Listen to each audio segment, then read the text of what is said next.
gavel. I'd like to call the Monday, February 7th, 1 p.m. general meeting of the trustees to order. We can start with our pledge. Pledge allegiance. Pledge allegiance to the flag of the United States of America and to the republic For which it stands, which stands one one nation under under God, God, indivisible, indivisible, with liberty and justice for all. Okay, I'd like the Secretary Treasurer to call the roll, please. You're muted, Bill. Sorry about that. Trustee Edward J. Warner Jr., Present. Trustee Ann Walker, Here. Trustee William Parrish, present. Secretary William Pellis present, and President Scott Harwitz. I am present. Thank you. We ready to go? We have a quorum. Okay, so our next meeting for the public's information will be March 7th, 2022. The work session's at 9:30 a.m. and we will be having our general session at 1 p.m. We have a big, long list of minutes acceptance here. Thank you for all that hard work and catch up. Couldn't have done it without the team, so thanks. Yeah, Thanks to the team. yeah, that was quite the task to get. I think you're like caught right up now, aren't you, Jess? Caught up to speed. The next step here is to actually print these minutes out, put them into books. That might take a little time, but at least we're caught up. And this was like a pizza party type of accomplishment task. Is that right, Jess? That's right. Yeah.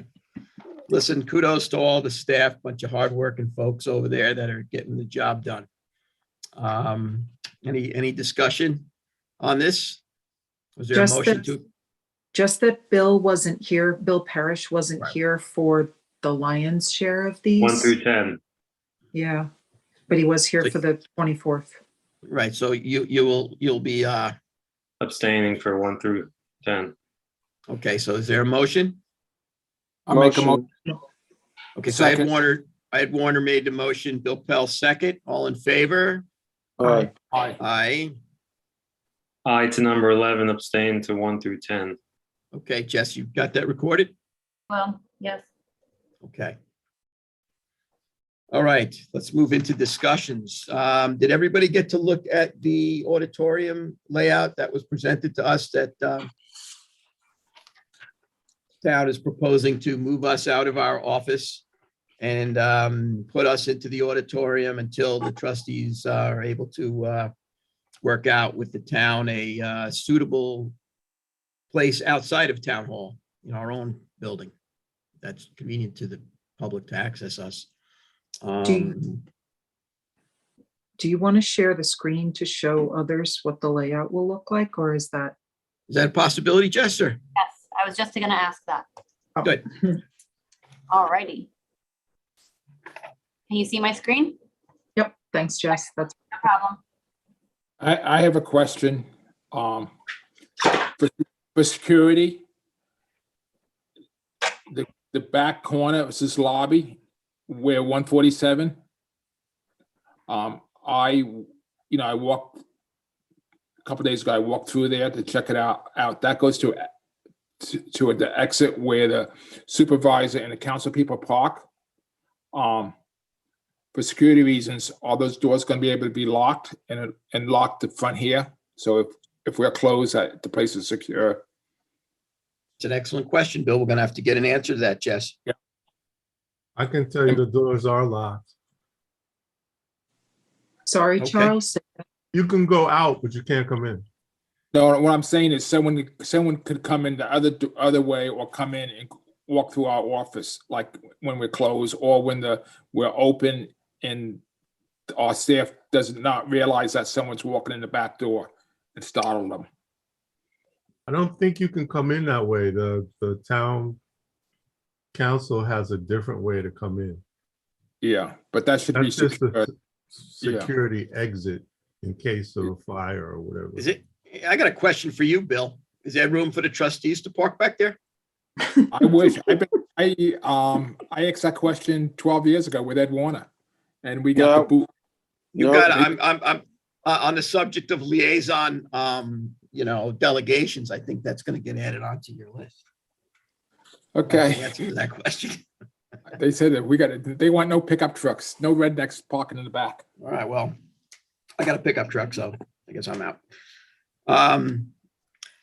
You know what, I'd like to ask Jessica, because she and the staff are in this, nonstop. This is their home away from home. And, my concern is that they are able to, provide the functions that we need to provide to the public and diligently work in a respectful, dignified, and comfortable fashion. And Jess, could you tell me if you and the staff have looked at this and what your opinion is of this? Sure, we layout? have. Yes, absolutely. So I spoke with the staff. We all think that this looks pretty good. There's enough workstations. Thankfully, you guys will have some workstations now. I think that will be huge. That's going to be really helpful. And I just don't know if this exact layout is what we need, but Frank did say that we could tweak it a little bit. So just maybe putting one of the 6, 7, 8, 9, maybe popping one of those behind 13. I don't know. I just feel like the trustees, you guys should be together, but also I know that there's issues where, you can't be all together. So it depends on like the heights of the cubicle. There's just like variables that. So you make a list of these notes and these tweaks. And then whatever the other trustees want to ask about or have an idea, I think that we need to be ahead of the curve when we start to get super busy with the public to make sure that we are set in a place, because if we're in a situation where we have to move our office at the same time we're coming into our busy season, it's not going to be good. So, whatever it is that we're going to do, I think it's either got to be done pretty quickly or it's going to have to be delayed, because it's just going to create too much of a problem for everything and everybody. Yeah. Right? I Agreed. agree with you, Scott. So the other thing is we do get, like, if not exclusive, but 99% of the conference room that's across the hall from our office now. Right? Yeah. So that's also part of the whole thing. And That this is 143? excuse me? That's room 143. Yes. Correct.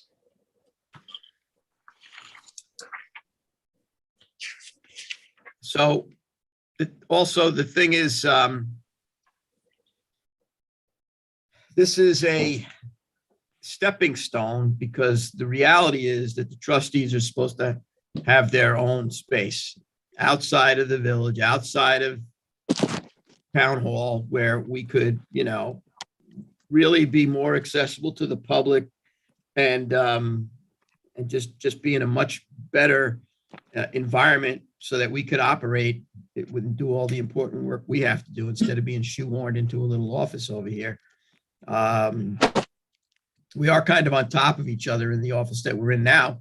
There's no room for all the trustees. You go up to the town council office, everybody has their own little workspace. Office. Yeah, they have their own little office. I'm working out of my pickup truck, putting boxes around and stuff. And, we can't be all in the same room, because then, without that sort of a arrangement, because then we're in violation of public meetings law. So, it's important work that all the trustees do. I think they should be able to work in a dignified fashion. You're working on projects, you've got a lot of paperwork, then you gather them up and tow them around in your pickup truck, been doing that for a while.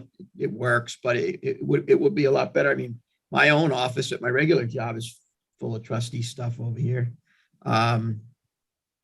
So, I mean, it would be good for us to have, for individual trustees to have space to work on projects and permits and whatnot. Jess, all in all, the staff is okay with this with some minor tweaks. Yeah, I think everyone's okay with it. They do just want to repurpose some of our furniture, like the cubicles where Lisa and Stephanie sit. They're going to want to use those.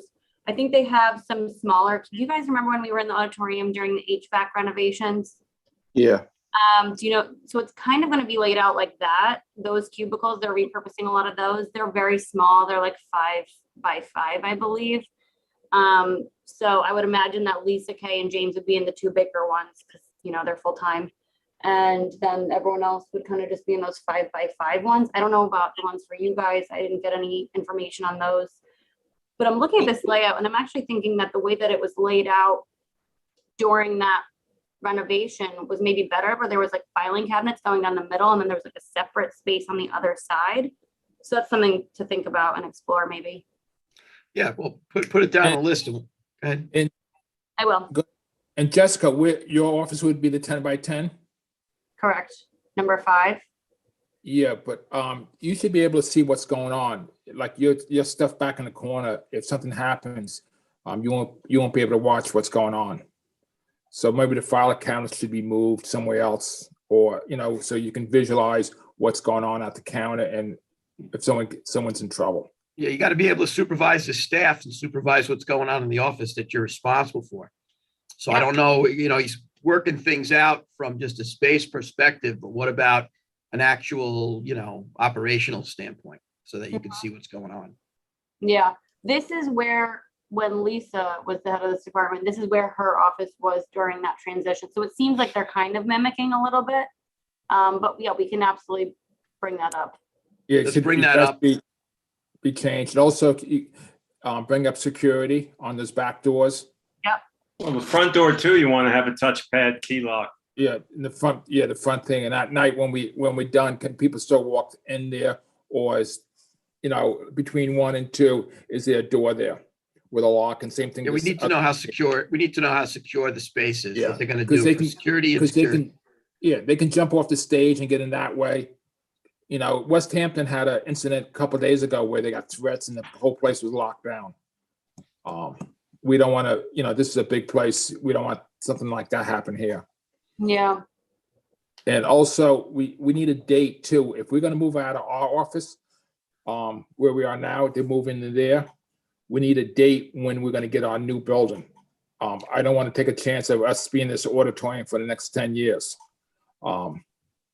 So we need a end date.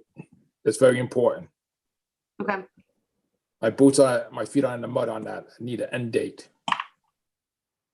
Frank did mention that if we were going to be in here before our busy season, like end of March, early April, I think he needed a decision by the end of this week, or I think it was by the end of this week.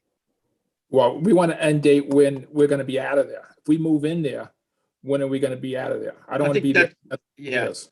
I mean, that's a complex question. I can just imagine, because you've got to go through the acquisition purchase, then we got to go through the renovation purchase on that. But I think that it they puts just them underneath get pressure, agreement. Scott. It puts them Huh? underneath pressure. So it's not Yeah, on the well, back burner. We need a solid agreement. I know they gave us a memorandum that the board was circulated through the board relative to what their intentions are. I know they put that in writing. But maybe we need to update that, since I think they did hire, appraisals, and I think they are moving along in a process. I think we have to have a conversation with the supervisor and see if we can't tighten that up a little bit.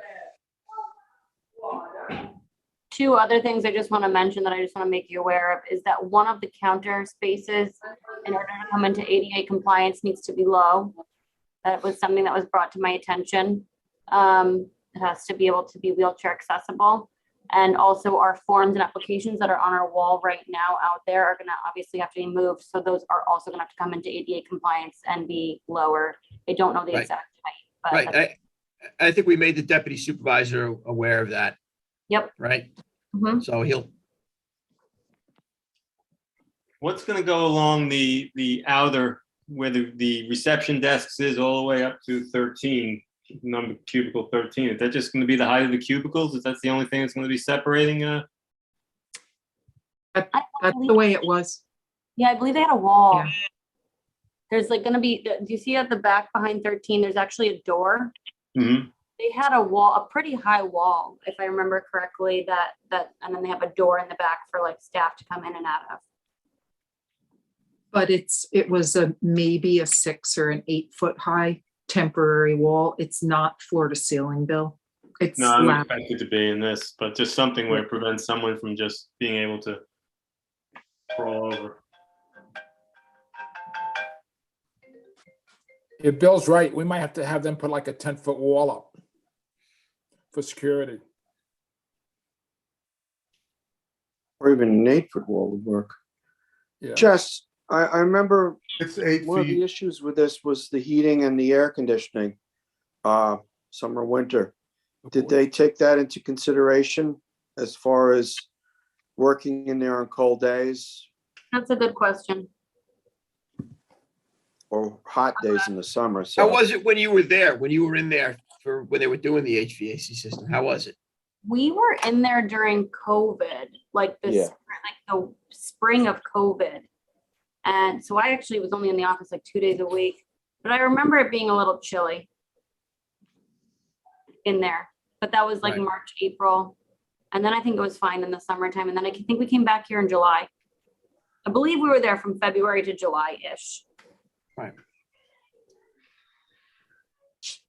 All right, you taking the comments down, Jess? I did. Yep. Anybody else have anything to add? Trustees? No, Nope. not at this point. Thank you. Okay, so we've got the comments. We'll try and get this addressed, get back to everybody. Is it okay to move on to the next discussion topic? Yes. Yes? yes, Trustee Warner. 2022 fish stocking. yes, we sent out emails to 3 different providers. They're currently getting their prices back to us. I believe the one that was the lowest was Cold Springs Hatchery, the provider that we used the last 2 years for stocking the ponds. We're asking for a few more fish than previous years so that we could do a couple more ponds. So as soon as I get those final quotes tallied up, I will present them to the board and then we can discuss. I believe we have to go with the Cold Springs because it was the lowest one and their fish that they provided past were in good shape and hardy. So I feel good getting a local provider from Long Island. The other 2, one is from New Jersey and the other one's from upstate. So the fish would have to take quite a trip and they're considerably more pricey than the Cold Springs hatchery price that they had given us. All right, well, we'll make sure we're dotting i's and crossing t's with the comptroller as Yep. well. I will. Right, Sean? Are we waiting on more quotes? I think we got 3 of them. I was only, I could only get 2 on my phone the other day. I know there's a 3rd one from an upstate vendor, so. Comptroller could actually do that for you, Ed. Their office. can I handle usually, it for you. I usually sit down and do all of that fun stuff. Okay. Do you want me Well- to share my screen to look at the 3 quotes? Would Could that- you? No, we If can't. you do have that? it, No, why don't you just run it through the comptroller just to make sure that we're Yeah. following the procurement procedure to a T. Just make sure Yeah. he's looks at it.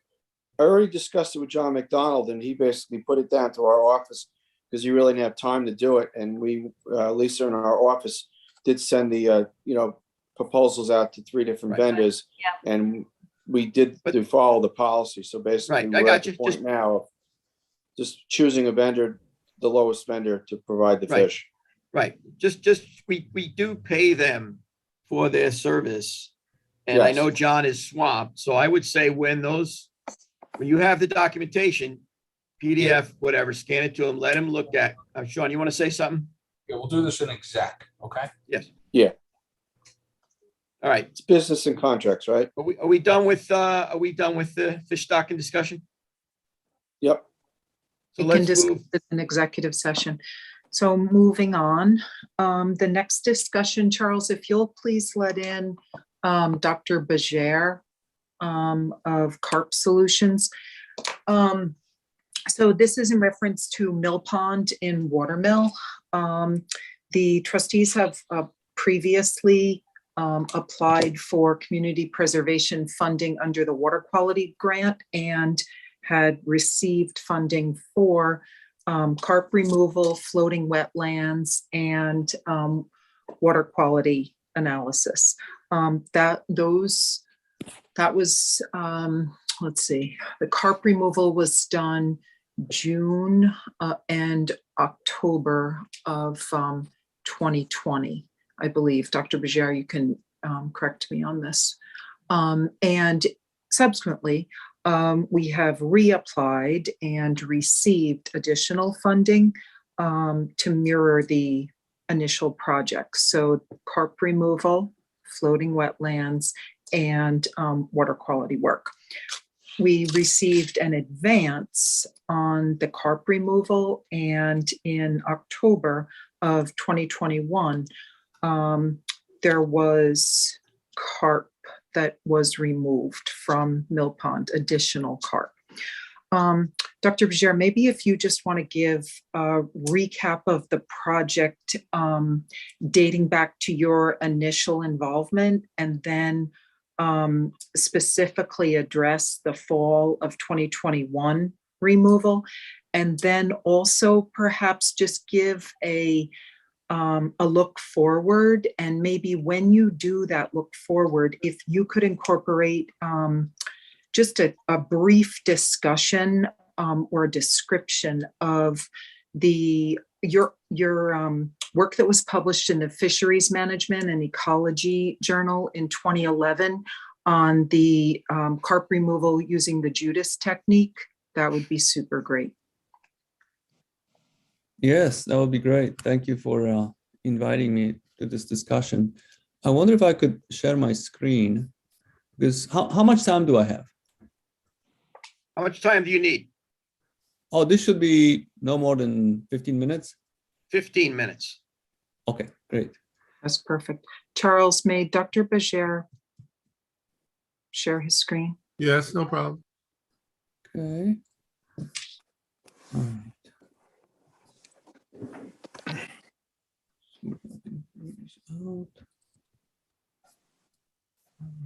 So let's see here. Yes, I should be able to discuss all of those things. The way I sort of presented this, or I prepared this, is I'll describe the what we did last fall, and then come back to everything that was done prior, so we have it all on the same page. Many of you don't know me, so I'm Shemek Bajer. I'm the owner of Carp Solutions, and also work at the University of Minnesota as a essentially carp biologist. So I've been working professionally on common carp since 2005. So it's been quite a while. And this is Cameron Swanson. It's another guy who was helping with the carp removal in Mill Pond last fall. So just briefly what we did, this is the method that we use. We call it the baited box nets. Box nets because they're kind of like box shaped. They're 30 feet by 60 feet. And they have a mesh bottom and mesh sides. And you can see one of these nets here. And in this case, the sides are already pulled up. But normally this whole net just lays flat on the bottom. And when the carp are inside, we can trigger the sides to go up to catch the carp that are in the net. You can see those little orange floats inside the net. That's the bait bag. We use cracked corn for bait because it's very selective. It doesn't attract the other fish. So we are dealing with very little bycatch. And you can see on the boat, Cameron Grant with a few bags with corn. They're going out to bait the nets. And I should also mention the carp are social creatures. So we use social learning techniques. Basically, you start baiting and some of them find the bait, and then that information spreads through the population. More of them keep coming towards the bait. Let's see. I wanted to show you what it looks like. This is not from Mill Pond. This is from one of our lakes in Minnesota, but basically we've been baiting this site for a few days. And now we know that the fish are in the net because we have data from an electronic antenna. And I'm on the boat about 100 yards away with a remote controller. I'll be pressing a button and that causes the size of the net to go up. So now the net goes up and it takes a couple seconds And then the carp realize that they're caught inside the net, start jumping like crazy. But at this point, they cannot escape because there is a mesh bottom in the net and all the sides are up. So this is kind of how this method works. You bait for a few days, you attract the fish, you figure out what time they're in the net, you spring the net, get the fish out, and then you remove the process. So this is, you repeat the process. This is just a short video of what we did last fall in the mill pond. So most of the work actually occurs around daybreak at night, because that's when the carp are usually feeding at most at the bait. And so here we already tripped the nets, so the sides are up. Now we'll be going through the nets to get the carp out. And you see that the net is very quiet, even though there is a few hundred carp inside. So what we do is we put this floating pipe underneath the bottom of the net, and we just push it forward to push all the fish against one side of the net. And then we attach cranes, and then we roll them into the boat. So here you see that the selectivity of this method is pretty much just carp. I don't see any other fish. If there is a bycatch, native fish, this trap is not lethal. The fish can be easily released. And then we count them and we measure and we weigh a sample. And this is the summary of what we did last fall. So we had 3 nets in the lake, and they were harvested on 3 consecutive days, 10, 12, 13, and 14. And here are the numbers of carp that we caught on each day. First day was the best, 2,500, and then the catches declined. So overall, we actually pulled the nets 4 times. So just 4 times 3, 12 total net pulls. 3,600 carp caught, 5640 pounds harvested. I will mention that usually when we do this method, we leave the nets in for a couple days before we do consecutive pulls. This time we decided to go for a day after day just to see if that might work, because prior years that worked well in Mill Pond. First time we did it in October 2019. So this is looking across all the removal efforts that were done in Mill Pond. So the first one was in October 2019, and we were involved with that one. There was 2,543 carp caught, 2,800 pounds. Then there were June 2020, August 2020, they were less successful, only a few hundred carp captured. And then we came back again in October of last year to do the 3 days harvest, 3,600 carp. So, and 5640, I believe that's a typo, pounds removed. So overall, to date, there's been 6,771 carp removed and just over 9,000 pounds.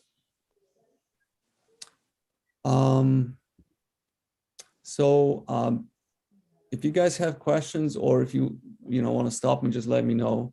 But I was kind of thinking about what you might want to consider looking forward, and specifically for 2022.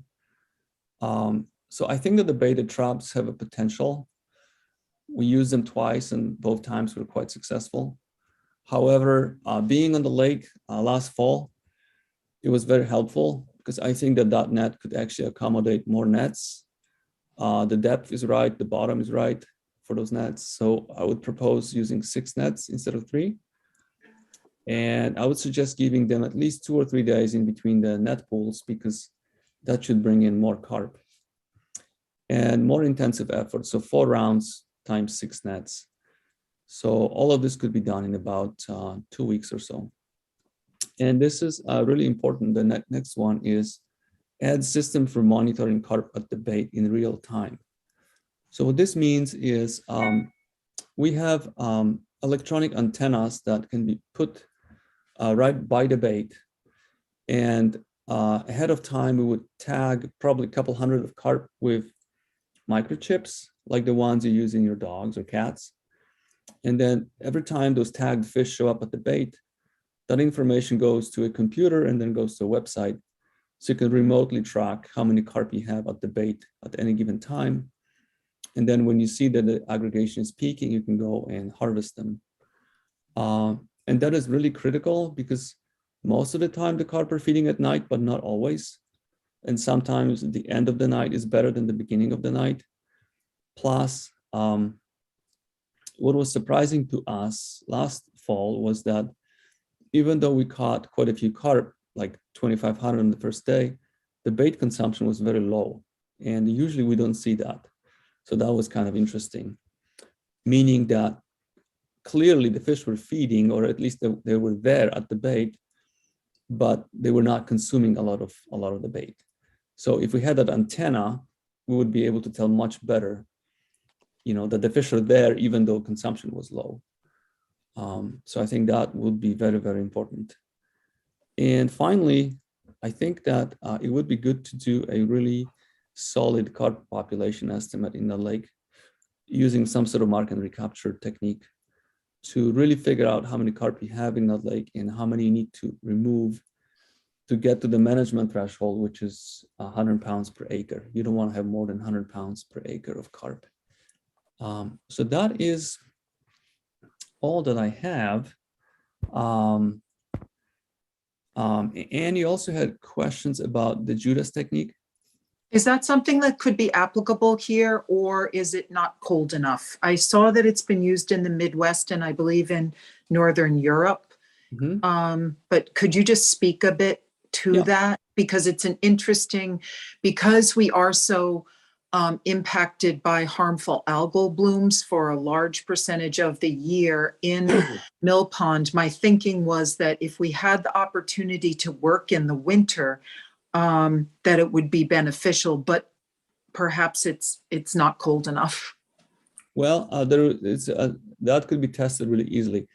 So what the Judas technique is, and it's a term that terrestrial ecologists have been using for decades. Essentially what it is if you have social animals that get together periodically, what you do is you tag a few of them with radio transmitters, and then you can use antenna to locate them. And then you find a whole bunch of them together, then you go and try to harvest them. It's been used for like invasive goats on islands and things like that. We have used that for common carp in Minnesota a few years ago. And we showed that if you have, good ice conditions, carp often aggregate under the ice. And then you can work with a commercial fisherman to get them out.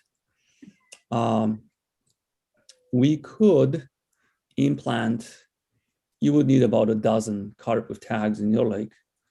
And then periodically somebody would have to go out and track them.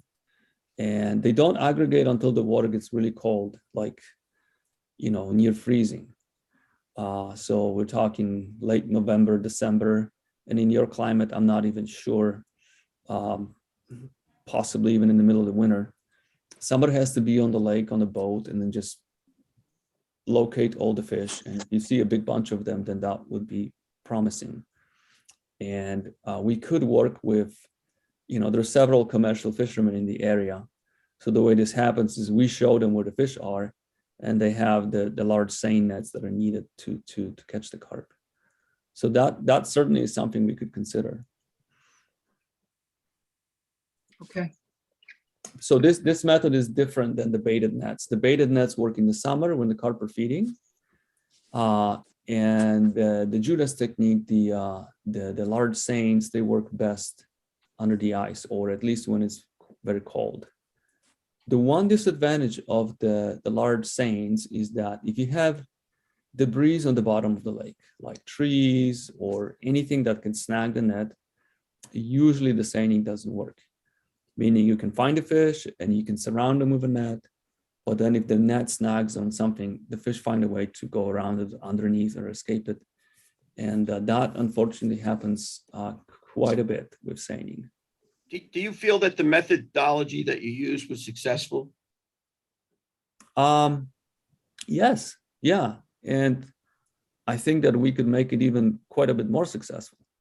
So if you feel it was successful, what would be, why would you risk, somebody saying and add a whole other dimension if you feel the method that you're using has been successful. Well, there has been a question about the Judas carp, so I'm describing how that technique works. But in your opinion, would you feel confident in the success rate of the method that you've been utilizing, or perhaps making some tweaks as you had, discussed, or changing the yeah. whole method? Yeah, I mean, we've been using that technique in a lot of lakes locally, and when it's done right, you can remove 50% of the population in one season quite easily. And that's actually not bad. Then the Judas technique works best, from my experience, when you're down to relatively low number of carp in the lake, because then they try to group together really tightly, and then it's easier to go after them. On the other hand, the baited nets work best if you have a lot of carp in the lake, because they're all hungry looking for food. So for now, I would stay with the same method. My question also would be the recommendation. Thank you for all of that, Dr. Bejer. My question also is to the timing of the removal. The recommendation had been that we would remove in the spring as well as in the fall. Do you agree with that? And what do you see going forward as far as timing? Well, so you want to wait until the carp are done with spawning, because when they're spawning, they're not feeding. So you don't want to be using baited traps. I'm not sure when they're done spawning in your area. In the Midwest, it's usually, by mid-June, they're done. And so I'm guessing in your climate, it's probably the same, similar. I'm guessing people see them splashing on the surface of the water in May and June, and then that sort of dies off, meaning that they're done with spawning. So from my experience, you can start removing with the baited traps from mid-June through late October. And any of that time should be pretty good. Sometimes when you have a lot of algal blooms and it gets really hot, it's not the best idea to remove in the middle of the summer. But if you're not dealing with those conditions, then you can do anytime from mid-June through, say, late October. Okay, that's great. This lake has historically been heavily impacted by harmful algal blooms, so we would have to watch out for that. Does anyone else have any questions? Where we stand with this is that we'll take into consideration Dr. Bejer's recommendations, and then we'll be proceeding forward with carp removal. We anticipate this spring of 2022, if all goes well. We need to do a contract extension. Right. We have some details to work out first on the financial and the contract end, but we can discuss that offline. But I just wanted to sort of give everyone where we were, look at this. Does anybody have any questions? Ed, do you know when the carp spawn here? That would probably be a good question for Jim Walker or one of the local freshwater fishermen, because they'd actually see them in there, and you can tell them when they're going to spawn. They're like, I guess they call it buffaloing around and getting ready in a big school. And I don't know the dates, but I mean, like I said, a local freshwater fisherman could probably give us within a week or so when it's happening. Okay. We can get that to you. Yeah, one comment I'd like to say about, I did have a few discussions with some of the local baymen about haul seining and fight nets and gill nets, and they have worked in there for years, and they found that the haul seines are not very effective in catching the carp in many of the places where the carp conjugate, because the carp actually go underneath the bank of the pond, and then when they pull the seine back, they don't get any, and then when they pull it up, they just come back out. So looking at your method and the methodology that you use and the effectiveness, I think it's a pretty good way to catch these carp. I mean, being a commercial fisherman and looking at all aspects of it, I would say that you've had success in the past, and it's pretty much, how would you say, every time you set this, you have a certain amount of days. So you're almost bringing science into this whole entire system on collecting the carp. So I think it's a good way of doing it.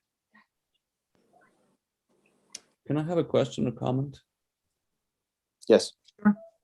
Okay, so like I was saying, you know, the timing is mid-June through, say, late fall.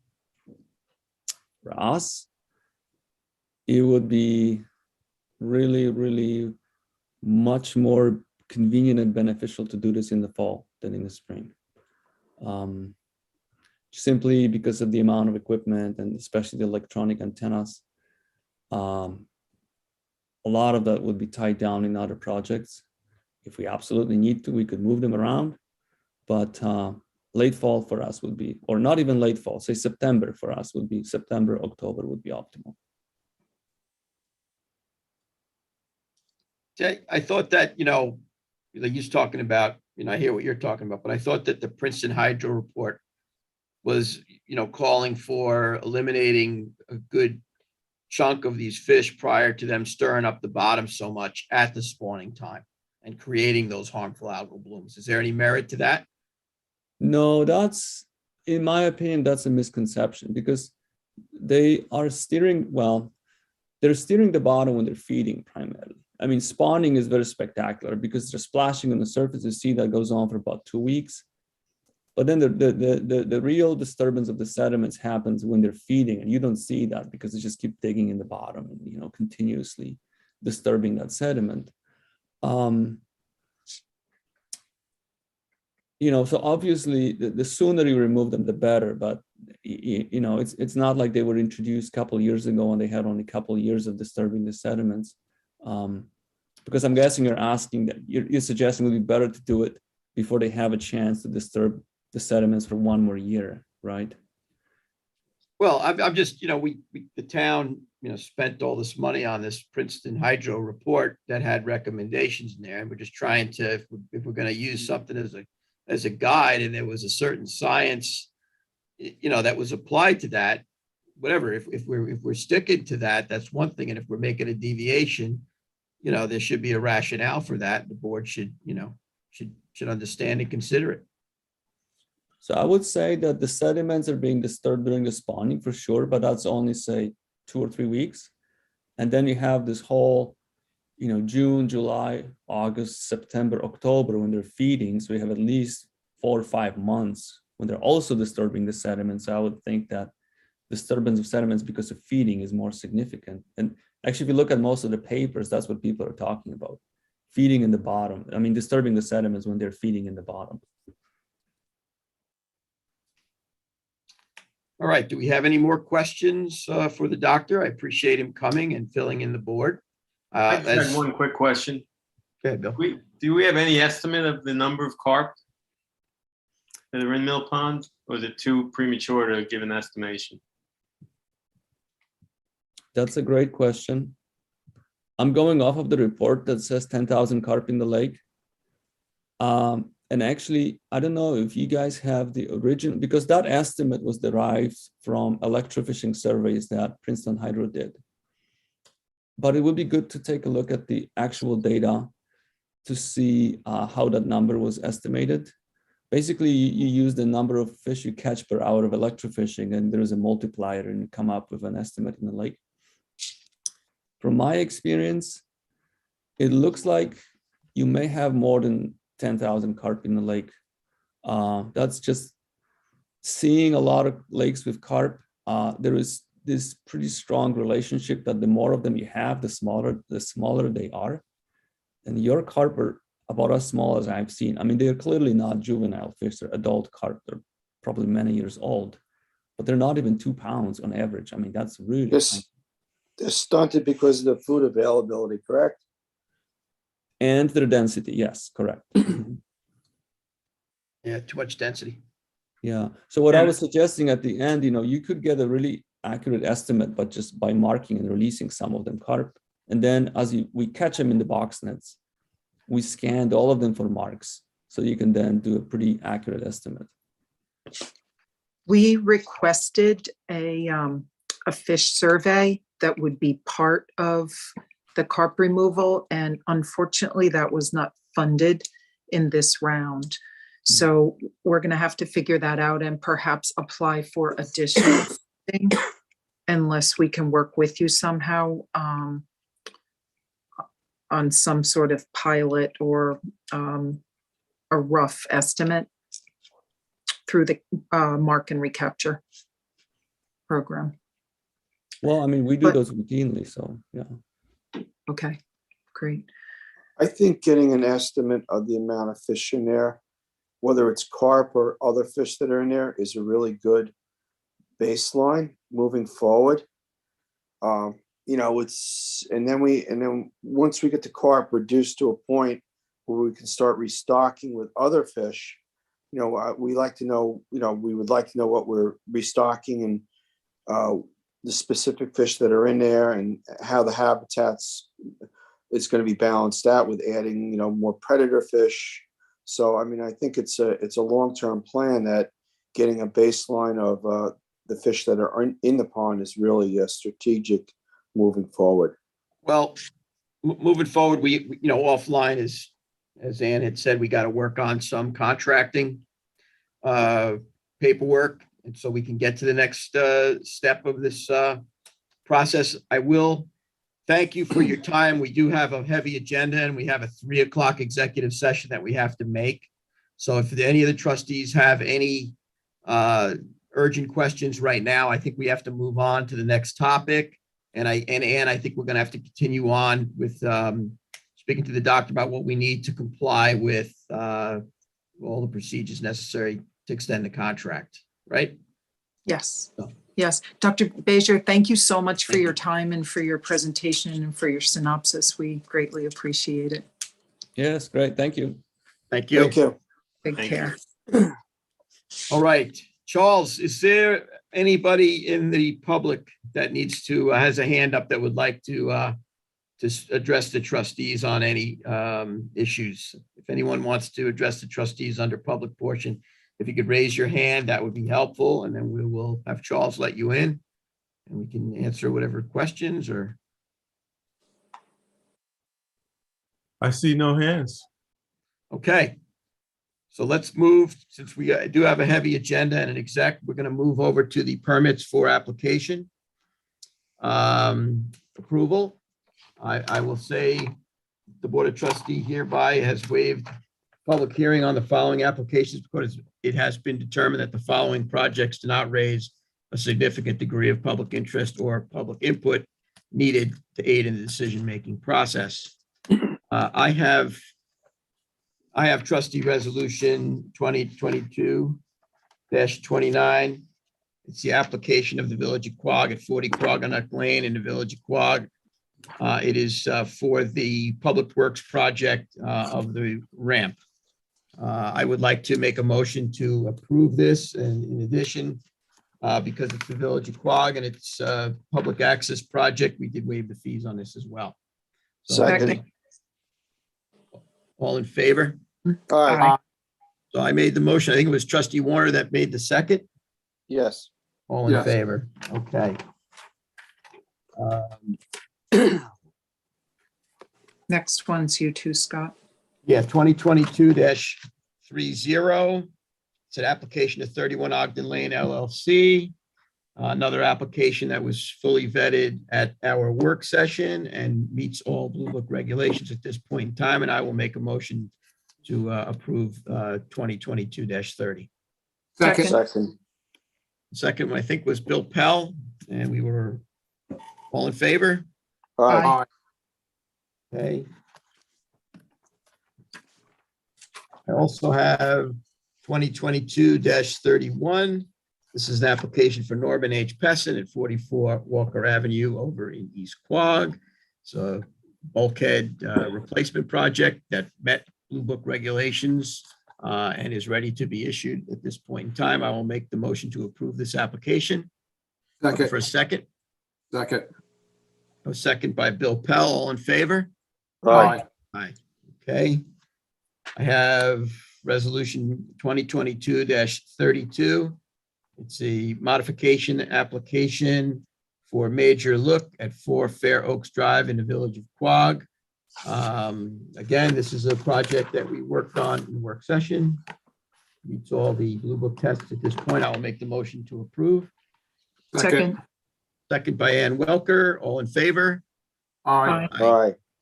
Okay, motion carries. Okay, I don't see anything for trustee Pell at this point. Ed J. Warner Jr. I have 2022-33, application for Ellen Jacobs, 160 Cold Spring Point Road, Tuckahoe, New York, Suffolk County, tax map 900 155-1 body of water, -2 body of water, Cold Springs Pond. We went over this in work session. It's all Blue Book compliant, so I recommend its approval. Second. Second. Seconded by Ann Welker. All in favor? Aye. Aye. Okay, Ann, you don't have any on right there. Trustee William Parrish. We have a resolution 2022-34. It's for the application of J. Great Dune Road LLC, 375 Dune Road, Village of West Hampton, Suffolk County Tax Map 905-18-2-1.5. This was an application that we worked on last meeting for a construction of a 4-foot by 205-foot open greatway walkway over the dune for beach and shoreline access. Second. Seconded by trustee Pell. All in favor? Aye. Next is another trustee resolution, 2022-35. This is the application of S&T Solomon LLC, 9 Pine Tree Lane, West Hampton, New York, Suffolk County Tax Map 900-381-4-1.5. This was to reconstruct in place an 8-inch higher and a 150-foot bulkhead using vinyl sheet piling. Second. Seconded by trustee Warner. All in favor? Aye. And then lastly was a permit trustee resolution 2022-36. Applicant is Tommy Rosenfeld of 44B Basket Neck Lane, Remsenburg, Spionk, Suffolk County Tax Map 900-375-2-29.2. This was to remove and replace 215 linear feet of Navy-style bulkhead in place landward of existing. Second. Second. Seconded by trustee Warner. All in favor? Aye. Okay, back to me with an old resolution. 2021-176. This is the home rule message relative to our districting, tax line, whatever you want to call it. It's going to be tabled for this meeting, but trustees, this is going to have to pass at that March 7th meeting. Trustee Pell and myself have been in discussions and meetings and with the state assemblyman who's been sponsoring this. And we've had these conversations with State Senator Palumbo as well. It's going to hit the point at that March meeting where we have to send that message to the town board. And then they have to do their part. And then the state assembly and the state senate have to do theirs. And then hopefully the governor. It's a process. But this is the first step, is that home rule message. We can't do anything without it. And after speaking to the state assemblyman, it's hitting to the point in time where we're going to have to do that. Okay, so I'm going to make a motion to table it, but I'm going to, just let you know that in March, we're going to have to do this. Okay. Second that, Scott. So all in favor? All right. Aye. Aye. So seconded by trustee Warner. All in favor? Okay, there's another resolution without a sponsor. It is a 2022-37. It's purchased from Omnia Partners contracts with Home Depot USA. It's a current cooperative contract. Goods and services procured from a valid state, county, or legal applicable federal and cooperative entities contract exceeding the mandatory bidding threshold. It's a resolution that the Board of Trustees and commonality of the town of Southampton authorizes purchase of maintenance, repair, operating supplies, industrial supplies, and other related products and services that this contract number 16154 for supplies for the budget year of 2022. So it authorizes us to be able to utilize this contract for Second. securing goods and services. So we got a second by trustee Welker. All in favor? Aye. Aye. Aye. Okay, trustee Welker. Trustee Resolution 2022-38. This is a resolution to amend the Board of Trustees fee schedule for 2022 to add kayak rack locations. Last year, we initiated a kayak rack program, and we had kayaks at two different locations, at Oakhurst Road in Shinnecock Hills and on Little Neck Road down near the Marine Station at the college. We are this year adding several locations at Baycrest Avenue in West Hampton at our newly rebuilt facility there, at Cold Spring Pond, Inlet Road West in Shinnecock Hills, at Red Creek Pond in Hampton Bays, at the Ed J. Warner Senior Old Palmquag Bridge Marine Park, otherwise known as Road J in Hampton Bays, and at Rose Hill Road in Watermill. For process sake, we had to approve all of them at once, but we will be slowly opening up this program so as not to overwhelm everyone.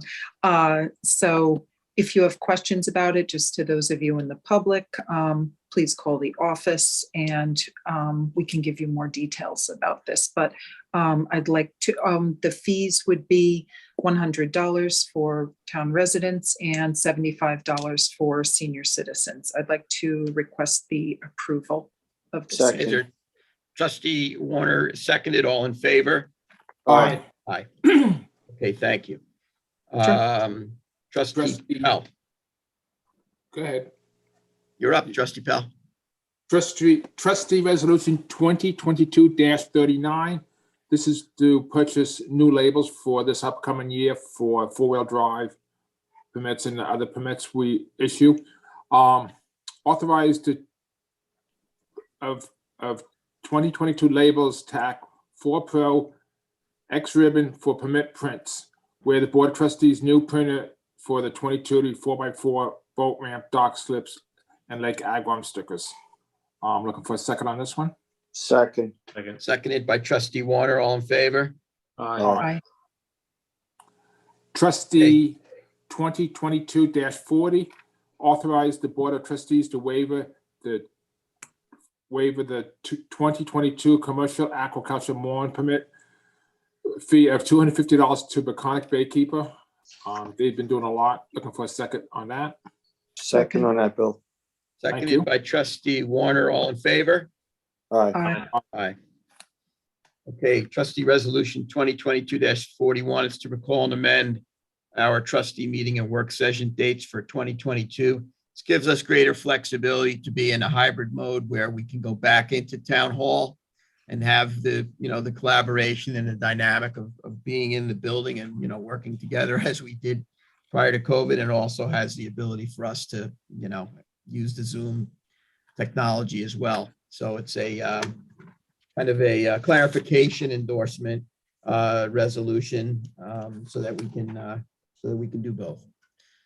Question on the motion. Do we have a date for going back into in person? Well, the town board is going in March, right, Jess? Yeah, So- tentatively March 7th. I'd like to is do our that. first Meeting. They're going back March, but everything is dependent on the elevator. So if I hear anything good or bad news, if that's going to be done or not, I'll let you guys know. So I would like our board to mirror what the town board does, and then have the flexibility for obvious unforeseen, situations that occur where we have to jump back into Zoom to keep moving forward. Okay, and one more question. Charles, while we have you, does this give us the opportunity to have people, whether they be presenters for our discussions or the public, be able to access via Zoom? What, this particular meeting here? Well, going forward with a hybrid, will we be able to do hybrid meetings? Just because, for instance, Dr. Bezier that was just, is in Minnesota. So it would be great to be able to continue the Zoom option if possible with some, That's up to my superior. You need to ask them, not me. I can do it, but they need to, How about Allow Assistant me. Town Attorney Sean Cambridge? they need to allow me to do it. Sean, Come on here. that example that Trustee Welker just gave is an excellent example. It was very helpful that, you know, we could have somebody pop in like that. Do you think that's a possibility?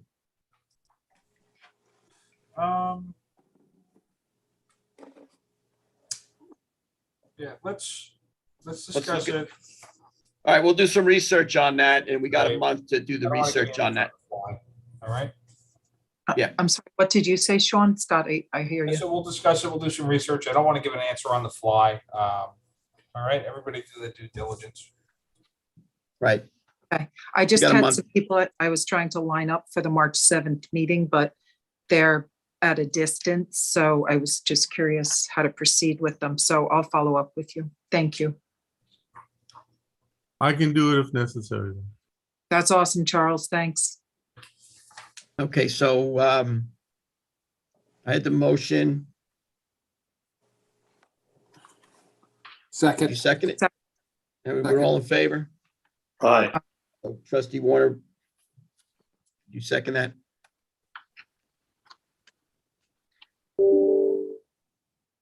Trustee Pell, Trustee Resolution 2022-42. Recall amend 2020-24 authorized purchase of buoys. Whereas January 24th, 2022 trustee resolution number 2022-24 was adopted as follow, where the Board of Trustees required buoys and where the Board of Trustees have obtained quotes for buoys and Wash Marine Products, Inc., the lowest responsible bidder with a quote of $5,940, and where the Board of Trustees Resolution 2022-1 requires authorized resolution for any expended exceed $1,000. Now there be it. Resolve the Board of Trustees authorize payment to Washburn and that the source of funding should become from GL SN-998790-006480-000, the amount not to exceed $5,940. Second, Billy. Thank you, Ed. This is a very important thing for our navigation. hey, all in favor? Aye. Aye. All right, I've got trustee resolution 2022-43. This is authorize the president to sign a disposition of records memo for the Southampton Department of Records Management to dispose of 36 boxes that Jessica's been talking about. And there's a list here, as you can see on your agenda, of the boxes that are to be disposed of. All right, so I'll make the motion. Second, Scott. Seconded by trustee Warner. All in favor? Aye. Aye. Trustee Welker. Trustee Resolution 2022-44 to authorize InterScience for professional services regarding 10-year dredging permit for New York State DEC and Army Corps of Engineers for Fresh Pond, and authorize the president to sign the DEC and Army Corps permits. Whereas Board of Trustees are in process of obtaining a 10-year permit from New York State Department of Environmental Conservation and U.S. Army Corps of Engineers for the dredging of Fresh Pond, Village of North Haven. And whereas InterScience has submitted prior permit applications on behalf of the trustees in 2021 and already has all the necessary information and the expertise to submit a new permit application to DEC and Army Corps of Engineers. Whereas the Board of Trustees Resolution 2022 Trustee-02 requires an authorizing resolution for any expenditure in excess of $1,000. Now therefore be it resolved that the Board of Trustees hereby authorizes InterScience to complete and submit a permit application to New York State DEC and Army Corps for 10-year dredging of Fresh Pond, Village of North Haven, and that the source of the funding shall be GL number SN 998790-00-6490-000 in an amount not to exceed $5,000. I'd like to recommend the approval. Second. Seconded by trustee Warner, all in favor? Aye. Aye. Trustee Resolution 2022-45 to authorize InterScience for professional services regarding 10-year dredging permit from New York State DEC and Army Corps of Engineers for Mecox Bay, and authorize President to sign DEC and Army Corps permit documents. Whereas Board of Trustees are in the process of obtaining a 10-year permit from New York State Department of Environmental Conservation and U.S. Army Corps for the dredging of Mecox Bay Channel, also called Mecox Bay Inlet or the Cut, from Mecox Bay to the Atlantic Ocean. And whereas InterScience has submitted prior permit applications on behalf of the trustees in 2005, 2016, 2019, 2020, and 2021, and already has all the necessary information and the expertise to submit a new permit application to the DEC and the Army Corps.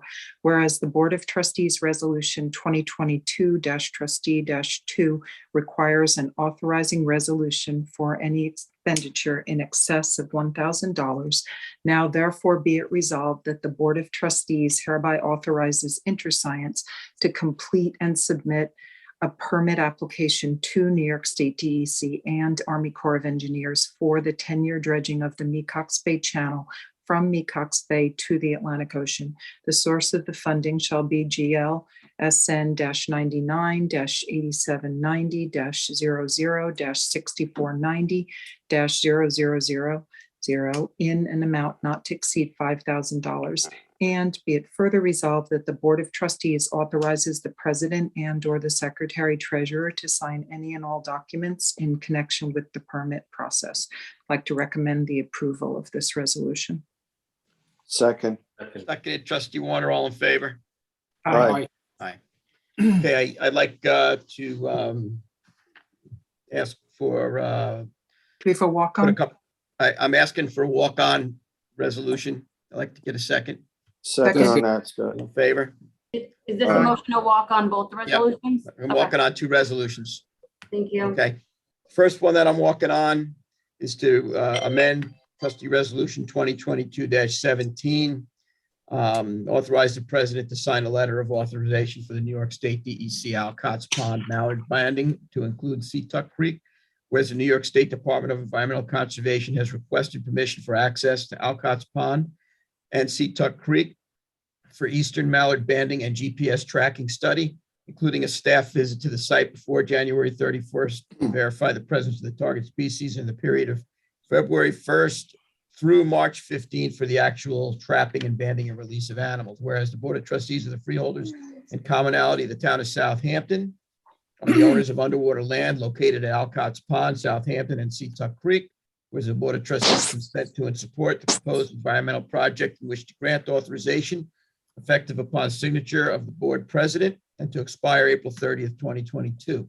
Whereas the Board of Trustees reserves the right to revoke such authorization by written notice, and therefore it be resolved that the Board of Trustees hereby authorizes the president to sign a letter of permission for the New York State Department of Environmental Conservation and any agents thereof acting within the scope of their employment to access the property for the purposes of the planned eastern mallard banding and GPS tracking study. So I'd like to get a second to that resolution. Second on that, Scott. Seconded by Warner. All in favor? Aye. Aye. Aye. Second that I need to walk on is the warrant. It's number 2 of 2022. Bill, you want to read this in, or you want me to read this in? I can do it. Go ahead. Resolve as per recommendation and review by the town comptroller, the following vendors' payment warrant dates be approved to the amount of $9,278.15. And Law Office of Con $2,244. Dom's Lawn Maker, $2,500. Home Depot, $746.65. InterScience, $3,215.11. Joseph Labata, $250. W. Mason, $322.39. Okay, Be resolved that the warrant of number 2 warrant of 2022. yeah, total Second that. $9,278.15. Looking for a second on that. Second, Scott. Seconded, trustee Warner, all in favor? Thanks. Aye. Aye. Okay, so I believe that concludes the posted agenda. We do have a very important executive session that we have to go into at 3 o'clock. So, I don't want to take this meeting right to 3 o'clock and go in. Is there anything that is pressing right now that the trustees need to have a conversation at right now? I know it's been a long day and it's going to get longer, so. I'd you just got like to something? I'd just like to give a couple quick updates. I'll be quick. First of all, Mecox Bay has been exceedingly high. It is being opened this afternoon. So that will, we hope we'll have a successful opening. It's being opened under emergency basis. Sag Pond opened itself in the January 16th nor'easter, and it remains open now. Mill Pond, you heard the discussion previously today, where we will be proceeding forward with the process for carp removal, the installation of the floating wetlands, and the water quality testing, utilizing the CPF funding under the water quality. And we're grateful for that. And just finally, I just wanted to give the board a quick update. Trustee Warner and myself had a very productive meeting last week that was, it's a fairly large group. It's the East Hampton Trustees, the East Hampton Department of Natural Resources, Sagaponack Village, Friends of Georgica Pond, and Southampton Trustees. And many thanks to Jessica for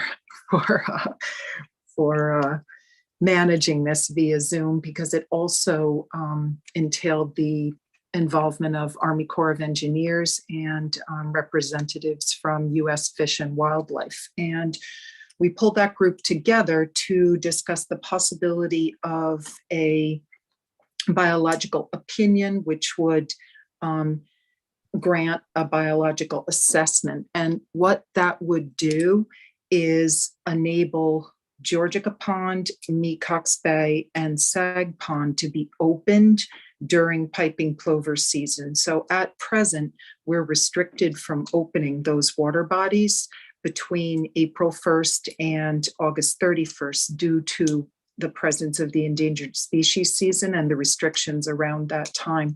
So with increasingly warmer temperatures and warmer during the summer months and correspondingly warmer waters, the harmful algal blooms, particularly in Sag Pond and in Georgica Pond, are more frequent and more intense. So what we're working towards is the possibility of this acquisition of this permit that would allow us under limited timeframes to open those cuts during the endangered species season. At this point, basically, we have to open before March 31st, and we cannot open again until September 1st. And we're hoping that this will be something that we can move forward to, but it's a long process, it's an involved process, and we have yet to discover the expense of it. So it's a work in progress, but Ed, did you want to add anything to Pretty that? much summed it up. Okay, so that's, yeah, so to be continued. Right. The only thing I'd say is let us know before you have the meetings. Just let us know, because I didn't know about it. Neither did Trustee Pell, I don't think, but We Because did, remember, Ann, you don't speak just for let us all of us. know. we didn't, Let us know, that's all. we these are just limited at this point.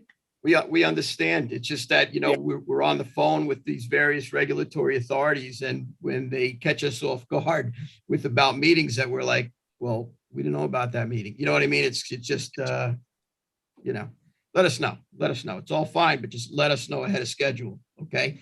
Yeah. Sure. Don't put us in an uncomfortable situation as has occurred, okay? One thing that I'd like to say before I forget is I want to give a big shout out to the unsung heroes of the township, and that would be the Southampton Town Trustees Marine Maintenance Department. These guys were out there in the blizzard, risking life and limb out on the trustee roads, keeping the public safe, really, really taxing and putting our equipment to the test. Some of it had failed the test, obviously.